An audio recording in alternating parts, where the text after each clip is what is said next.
नूर जहाँ की आने वाली एपिसोड्स बहुत इंटरेस्टिंग होने वाली हैं और ये ड्रामा अपने ख़त्म को तकरीबन पहुँच चुका है। आप आने वाली एपिसोड्स में देखेंगे कि बहुत ज़्यादा परेशान होती है सफ़ीना अपनी बेटी को लेकर कि हो सकता है कि नूर जहाँ मेरी बेटी को मेरा हिस्सा ना दे।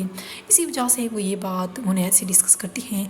इसी वजह से हुनैद भी अपनी अम्मी से इसी हवाले से बात करता है क्योंकि सफ़ीना उसे समझा चुकी हैं कि ज़िंदगी बहुत लंबी है और लड़कियों को ज़िंदगी में बहुत कुछ झेलना पड़ता है। लेकिन नूर जहाँ साफ साफ अल्फाज में कह देती है कि सबसे पहले इख्तियार शाह, उसके अलावा कोई नहीं। और दूसरी तरफ अब वो ये गुस्सा सफ़ीर को उतारती है और उससे कह देती है कि वहाँ को समझा दो, तुम्हारी बीवी आइंदा के बाद ऑफिस नहीं जाएगी। लेकिन सफ़ीर भी अपनी बीवी के साथ खड़ा है। वो कह देता है कि अम्मी, उसकी जॉब करना उसका हक़ है और आप उस हक़ को से नहीं छीन सकती। लेकिन नूर जहाँ कहती है जब मैंने कह दिया है तो कह दिया है, अब वहाँ जॉब पर नहीं जाएगी।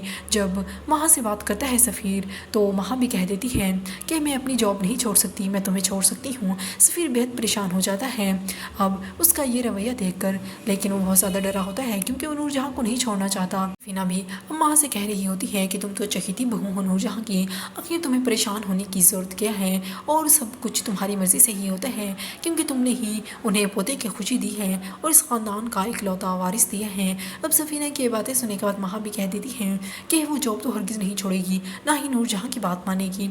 इसी वजह से सफ़ीर से वो फिर से बात करती हैं और सफ़ीर से साफ साफ अल्फाज में कह देती है कि मैं जॉब तो नहीं छोड़ूंगी और तुम्हें एक फ़ैसला करना होगा, या तुम्हें मुझे और मेरे बेटे को चुनना होगा या नूरजहाँ को। और दूसरी तरफ अब नूर बानो बहुत ज़्यादा रो रही होती हैं अपने बाप की वो कमीज़ लेकर जिसको मुराद ने और उसके भाइयों ने फाड़ा था।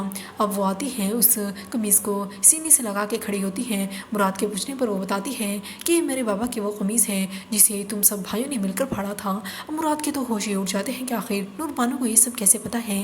नूर बानो अब बता देती हैं कि मैं झूठ की ज़िंदगी मज़ीद नहीं गुजार सकती और मैं तुम्हारे साथ मज़ीद नहीं रह सकती। मुराद उससे माफ़ी मांगने की कोशिश करता है। व्यूअर्स, आपको क्या लगता है, क्या नूर बानो अब मुराद को माफ़ कर सकेगी या अब मुराद को भी वो छोड़ देगी जो कुछ भी उसने उसके बाबा के साथ किया?